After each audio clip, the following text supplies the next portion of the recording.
worked really hard. I was actually originally working for like 10 years at a insurance company, worked really hard to get my teaching degree.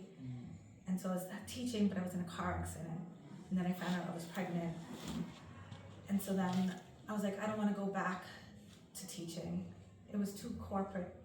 It was no different to me than corporate. I didn't want to do that anymore. So I was like, my bachelor's is with painting. And I was like, I'll work and concentrate on my painting.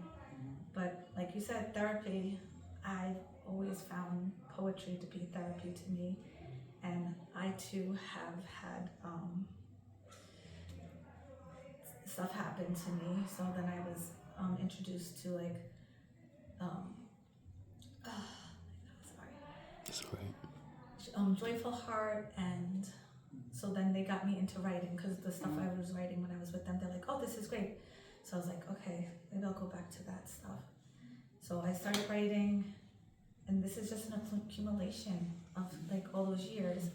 This book in particular has like a lot of not paintings, they're not paintings.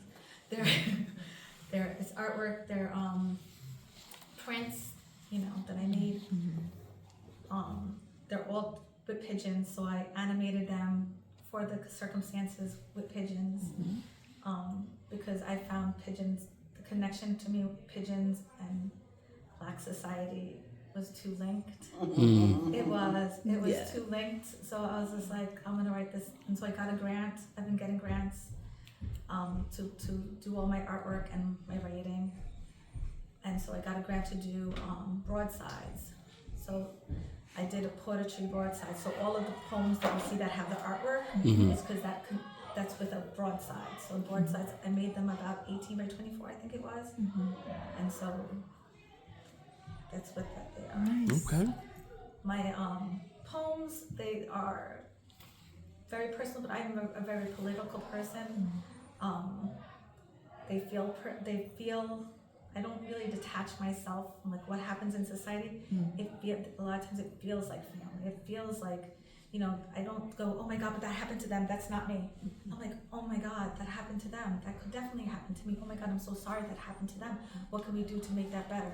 Like, I don't separate myself from it. So a lot of the things in this one, my other ones, I feel like are more like rah, rah, rah, in terms of it. But this one, I feel like has a lot of my personal stuff that I always cover up a lot of times, the things that I'm talking about. And this one, it's really just getting out everything to do with me, any hurt that I'm having, any confusion that I'm having, I'm writing it out in this book. So it is an accumulation of everything, to do with race, to do with my parents, to do with my kids, because they are my trauma too. I love my kids, but kids can be your trauma as well, and you can be their trauma as well. And that You're supposed to be. I'm definitely. Parents are supposed to mess up their kids, no matter how great of a I parent can't they are. with you. It's true, but at least I've acknowledged it, and it's because of writing that I was able to write it, and I've done therapy too. The good and the bad therapy, where you're like, okay, this is good, and this one makes me want to walk out and kill myself. And I'm like, okay, maybe I need to not return to that place.